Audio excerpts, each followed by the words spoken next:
Quero uma vez mais agradecer a você por estar presente aqui essa noite. Eu sei que está frio lá fora, mas felizmente aqui dentro está confortável, não é isso? Primeiro pela ação do heater e em segundo lugar pela sua presença. O calor humano é muito mais importante do que o calor ambiental. E lá fora a última vez que eu chequei estava 16 graus, eu não sei se continua, se baixou, se subiu, Fahrenheit obviamente, mas aqui dentro a temperatura não poderia ser melhor. Obrigado pela presença de cada um. Hoje nós queremos falar um pouquinho sobre um tema já conhecido dos senhores, mas nós queremos abordar uma outra, eu diria, vamos aproximar desse tema numa abordagem um pouco diferente daquela que geralmente a gente está acostumado a ouvir. E o título da nossa mensagem é Jerusalém ou Jericó? O texto que eu convido você a abrir a Bíblia e me acompanhar na leitura é Lucas capítulo 10, versículo 30. Lucas capítulo 10, verso 30. Todos os senhores seguramente estão familiarizados com esta parábola, muito conhecida, muito comentada e acerca da qual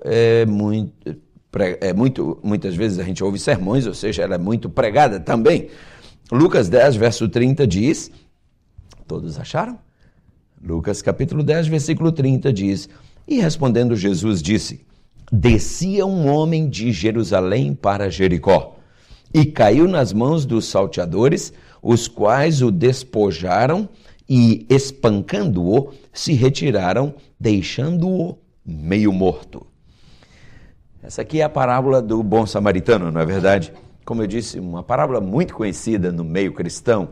E quando a gente analisa essa parábola, muitas vezes a gente se prende aos diferentes personagens da mesma e as diferentes atitudes assumidas por eles, como, por exemplo, a atitude do sacerdote, em contraste com a atitude do levita, que contrastamos com a atitude do samaritano. Então, é muito comum a gente ouvir sermões abordando esse aspecto da parábola. Hoje, porém, eu gostaria de convidá-los a analisar comigo uma outra lição que a gente pode extrair dessa parábola e que geralmente é passada por alto. E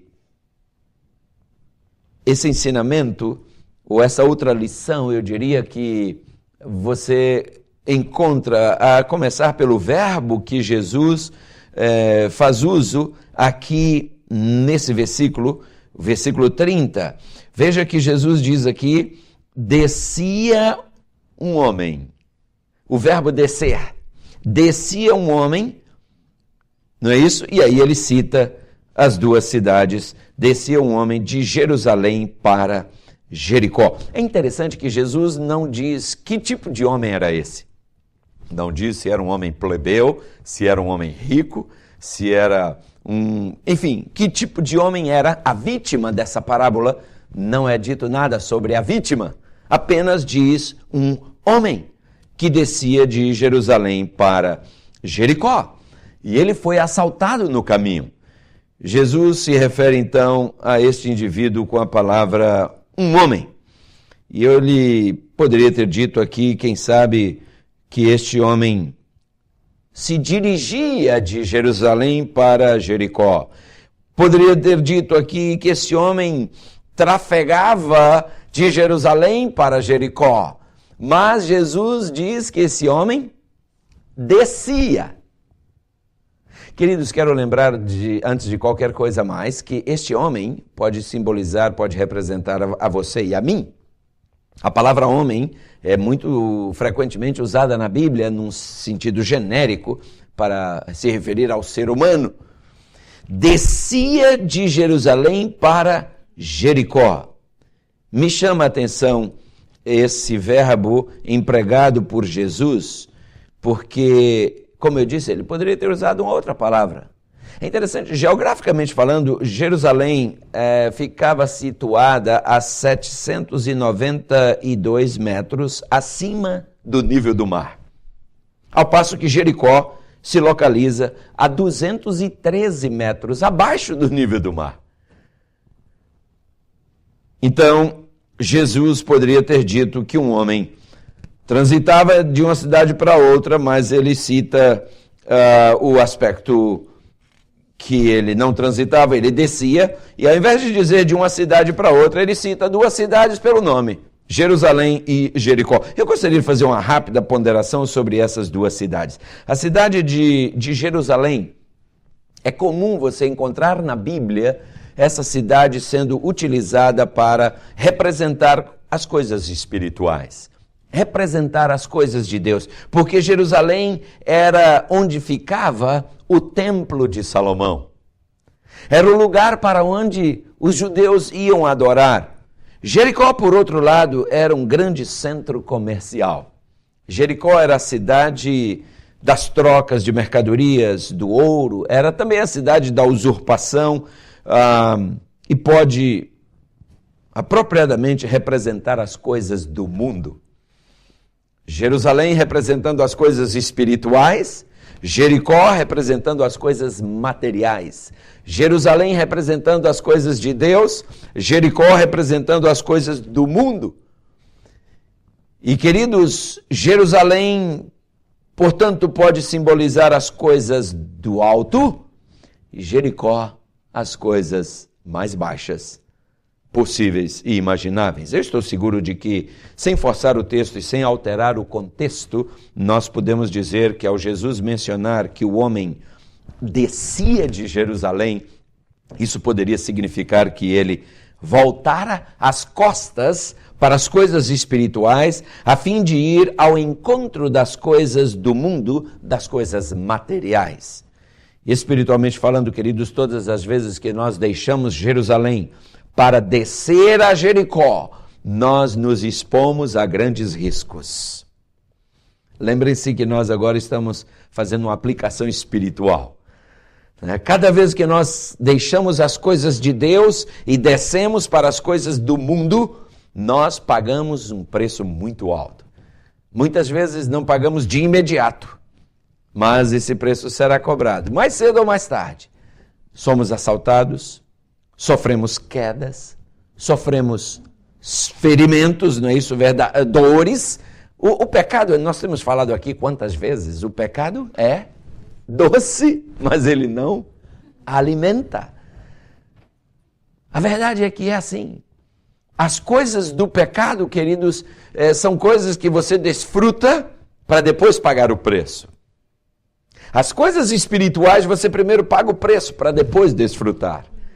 Você tem que viver uma vida de obediência se você quiser chegar um dia aos céus. Satanás oferece a glória, não é isso? E depois o Calvário, se é assim, poderíamos colocar nas coisas do mundo. Mas das coisas de Deus vem o Calvário primeiro. A glória vem depois. Né? E vejam se não foi essa a experiência, por exemplo, de Jonas.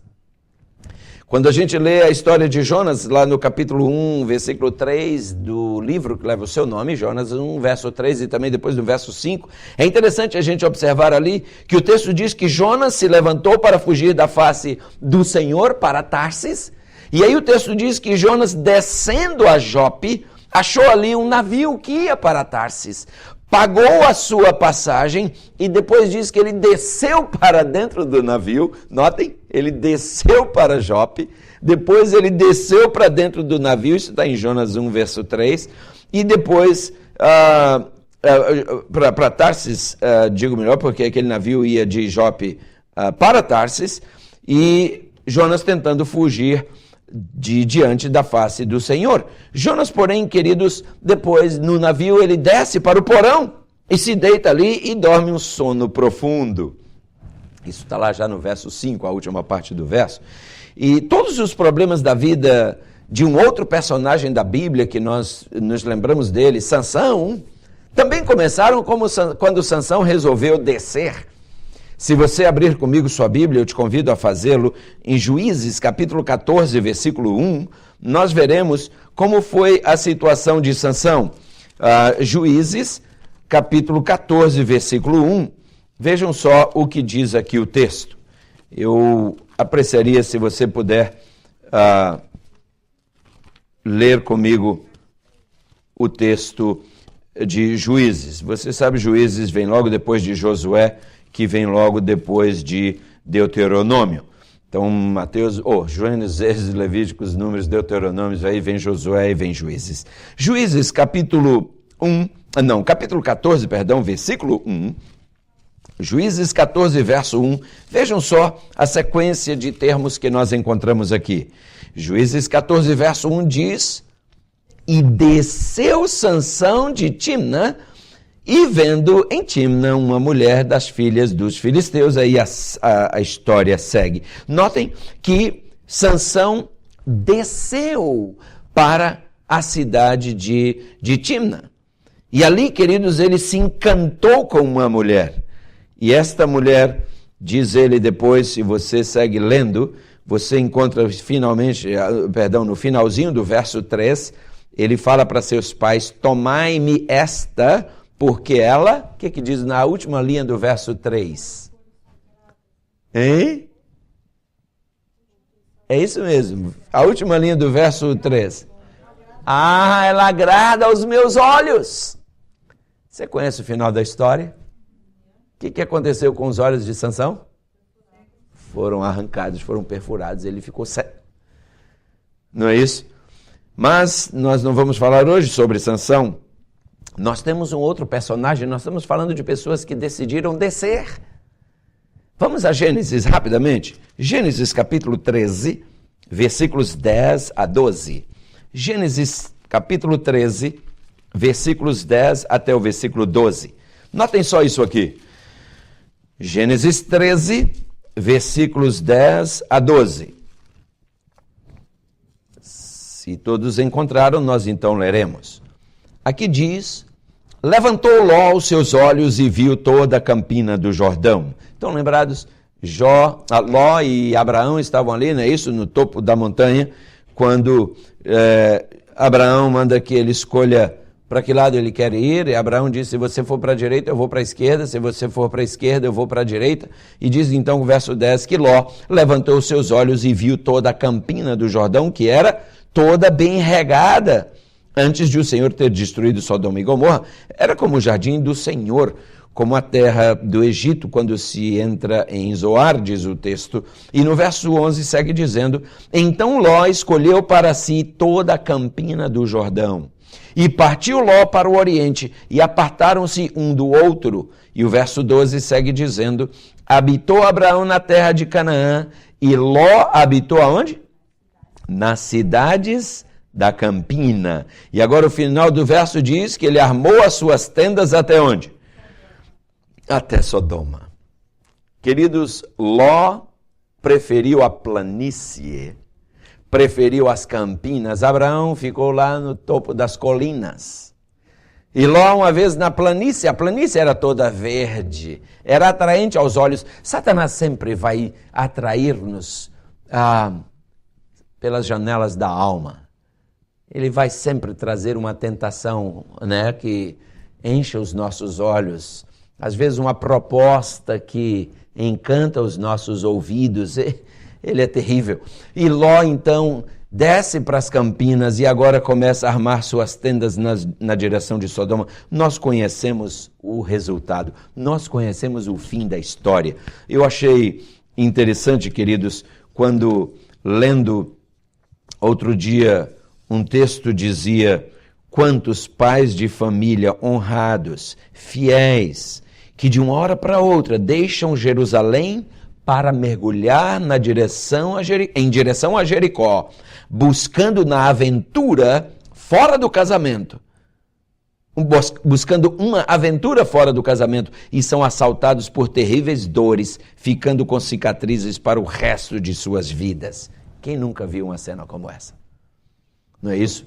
Infelizmente, queridos, muitas vezes a gente vê um comerciante honesto que luta com dificuldades, mas com dignidade, que de repente resolve enganar seus clientes tirando um pouco, não é isso? No peso, nas medidas, na qualidade do seu produto.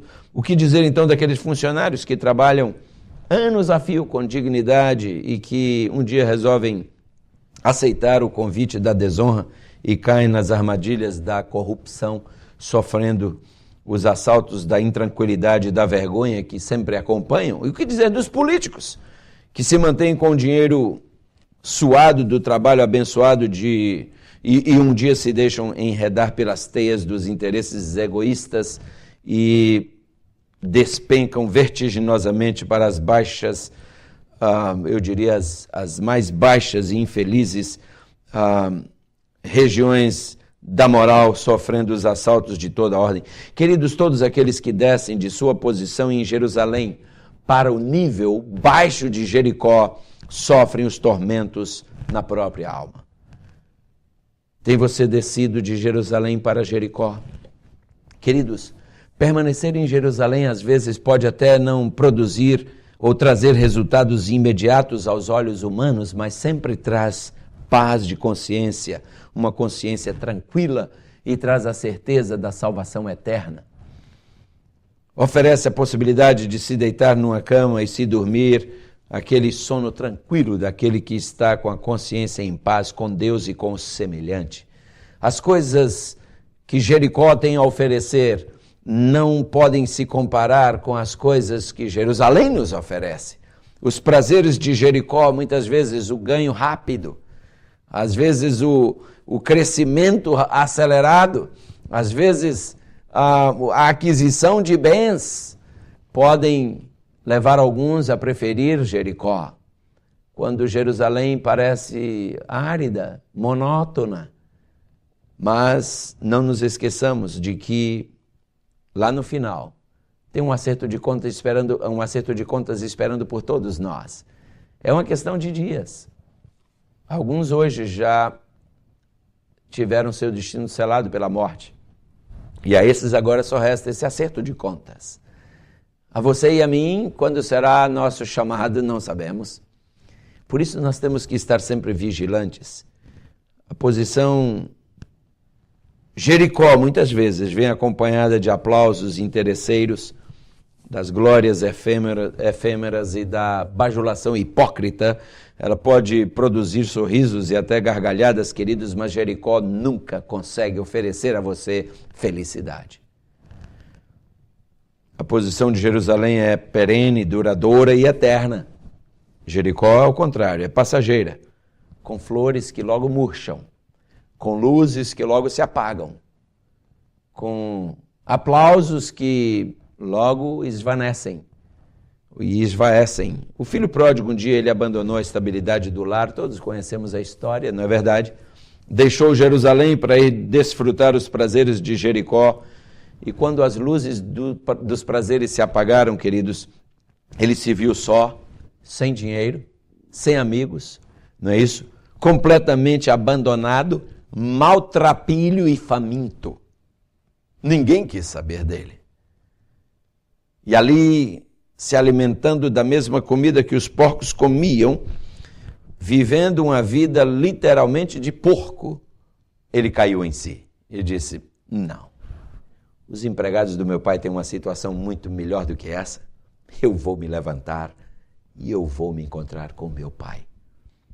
Nós conhecemos a história.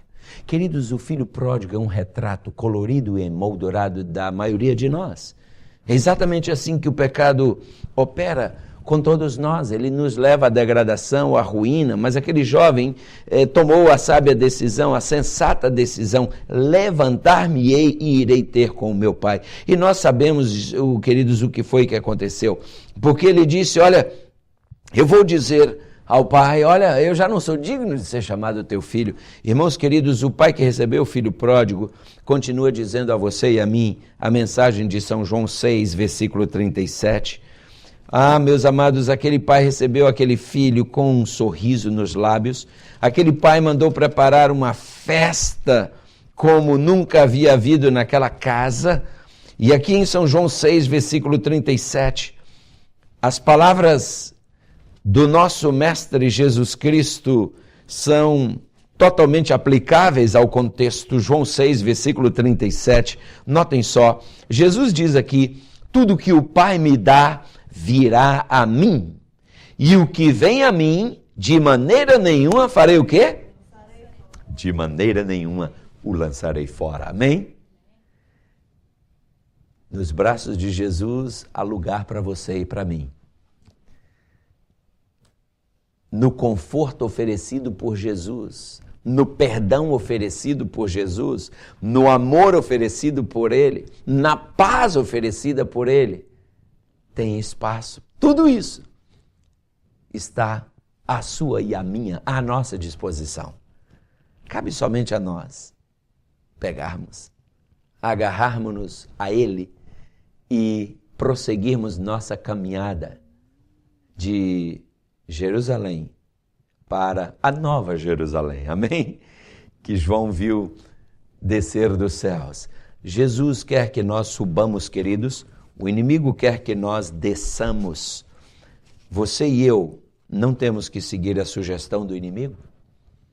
Jesus diz, eu te tomo pela tua mão direita e te digo, não temas, que eu te ajudo. Sabem, às vezes a gente não tem forças nem sequer para levantar.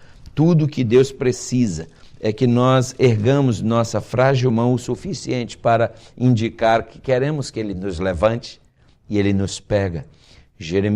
Isaías 41, versículo 13, porque eu, o Senhor teu Deus, te tomo pela tua mão direita e te digo, não temas, que eu te ajudo. No verso 10 ele diz, não temas porque eu sou contigo, não te assombres porque eu sou o teu Deus, eu te esforço e te ajudo e te sustento com a destra da minha justiça. Queridos, Deus quer nos abençoar, Deus quer que nós marchemos de vitória em vitória. Deus não quer que nós experimentemos a vergonha da derrota, Ele quer ver todos nós um dia ao seu lado nos céus. Só você e eu poderemos estragar os planos dele, mas eu sei que não é plano seu estragar os planos dele, é? Porque também não é plano meu. Portanto, lancemo-nos nos braços paternais e amorosos de Jesus, permitamos que ele nos mantenha de pé, marchando para frente e para cima. Obrigado pelos testemunhos que nós ouvimos aqui de tuas bênçãos. Obrigado pela maneira como tu tens operado na vida do seu Jonas. Senhor, concede a ele a graça de te buscar, conhecer-te cada vez mais e entregar sua vida inteiramente em teus braços. Continua abençoando a irmã Rosa e a sua família. Seu Deus, com a Fernanda, obrigado porque graças a ti ela já está melhor do problema da tireoide. Ser com a Bequinha, restaura-lhe a saúde completamente. Pai, abençoa o Rogério, abençoa essa família. Tu sabes, o inimigo está irado porque ele está perdendo mais uma família. E eu louvo a ti porque a tua palavra diz que nos céus estão havendo festas, está havendo a maior comemoração. Pai, nós queremos te rogar, continuar com a tua mão sobre a mãe da Nádia também. Que tu completes a bênção já iniciada, que tua bênção continue, que tua mão continue sobre ela, sobre Nádia, sobre a família. Seu Deus, com a minha filhinha, continue a abençoá-la. Continue abençoando a Carla, Pai, a sua família, o Everton. Obrigado por tu haveres preservado do acidente. O dano foi só material, tu cuidastes do teu filho. Obrigado a Deus porque a Flávia foi ao Brasil e voltou e tudo está bem com ela. Obrigado também pela maneira como tu tens abençoado e cuidado do Yuri. Ó Deus, obrigado pela maneira como tu tens abençoado a Franciele e a sua família. A sua filhinha nasceu saudável. Continue abençoando a Franciele e família. Ó Pai, Ananias e família, Fabiana e família. Ó Deus, obrigado pelo interesse que Fabiana e Paulo têm demonstrado no conhecimento da tua palavra. O Flávio também, que aqui está, que tem buscado a ti, Pai, insaciavelmente, buscando conhecer-te, abeberar-se na fonte da salvação que é Cristo Jesus. Continua a abençoar a família do Everton, seus pais, a sua mãe, seu pai, seu irmão, sua cunhada, sua sobrinha. Ó Pai, que teu Espírito continue atuando também naquela família. Sê também, ó Deus, com o Renato e com outros que estão em contato com a tua verdade, como agora eu vou estudar com o casal, o Luciano e a Érica, e a Karina, digo melhor, que teu Espírito me ilumine nesse estudo e também toque nos corações deles e os atraia aos teus pés. E que um dia todos possamos viver contigo para sempre nos céus, viver a realidade e as alegrias deste hino que nós acabamos de cantar. É a nossa oração em nome de Jesus. Amém.